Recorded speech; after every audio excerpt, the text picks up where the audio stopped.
স্বৈরাচারী শাসক যে ভয়ঙ্কর রূপে ছিল, যার জন্যই আমাদের এই বাধা এই বিপত্তি ছিল। আপনারা জানেন ছাত্র জনতার যে আন্দোলন বিগত 15-16 বছর, এই আন্দোলনের পর বিশেষ করে 5 আগস্টের পর আজকের যে বিজয় দিবস, এই বিজয় দিবসটি আমাদের কাছে অত্যন্ত গুরুত্বপূর্ণ এবং অনেক ঐতিহাসিক।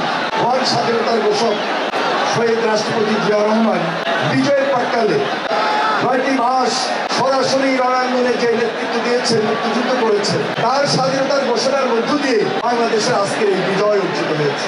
মহান স্বাধীনতার ঘোষক শহীদ রাষ্ট্রপতি জিয়াউর রহমানের প্রতি আমি আজকে গভীর শ্রদ্ধা নিবেদন করছি এবং মুক্তিযুদ্ধে যারা শহীদ হয়েছে তাদের প্রতিও গভীর শ্রদ্ধা নিবেদন করছি।